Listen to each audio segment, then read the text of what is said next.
তারেক রহমান হোক কিংবা আমাদের শফিকুর রহমান সাহেব হোক, যেই হোক ক্ষমতায় চলে গেছে, এবং তারেক রহমান সাহেব হোক বা অন্য কেউ হোক, দেশটা চলছে কোরআন দিয়ে। আচ্ছা, কোরআন তোমাকে দিয়ে যদি দেশ চলে, এই দেশের লাভ কি হবে? জবাব কি কোরআনে আছে না নাই?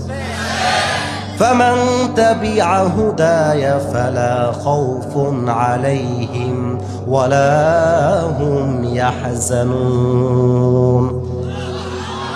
আমি যদি একটা প্রশ্ন করি বগুড়াবাসীর কাছে, রাত বাজে 3টা, বগুড়া মমইনের সামনে দিয়ে একজন সুন্দরী মেয়ে রাত 3টার সময় হাঁটতেছে, বগুড়ার যুবকরা আমাকে উত্তর দিয়ে বলো, ওই মেয়েটা যে ধর্ষণের শিকার হবে না, এই গ্যারান্টি কি সরকারের কাছে আছে?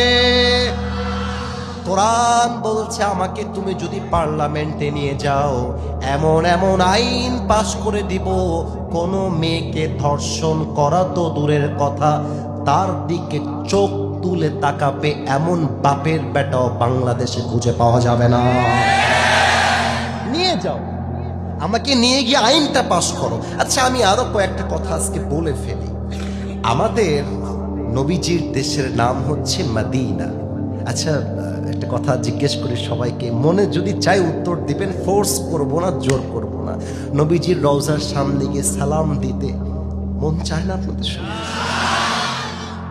আমি গিয়েছি আর নবীজির রওজার সামনে সালাম দিয়ে আসছি, বাইতুল্লাহ দেখে আসছি। আল্লাহ আমাকে বহু আগেই কবুল করেছেন, আল্লাহ শুকরিয়া, আলহামদুলিল্লাহ।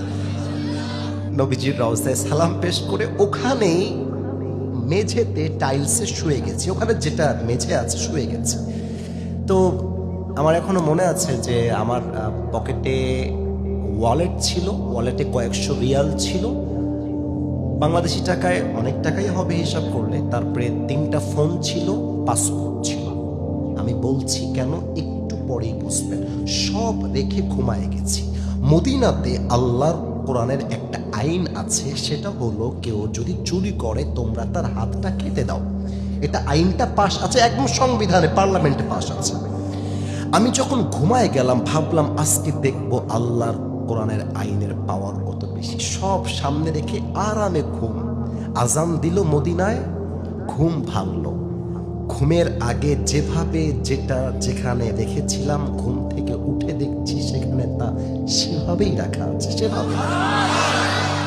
আর বগুড়ার রেলওয়ে স্টেশনে যদি আপনি ট্রেনের জন্য ঘুমিয়ে যান, बैग थका तो यार ये बहुत दूर की बात है, आपकी अंडर पैंट भी नहीं रहेगा। This is the reality of Bangladesh. বাংলাদেশে ইভেন আপনারা আরো অবাক হবেন, বগুড়াতে এসে আমার ফোনটাও চুরি হয়ে গেছে।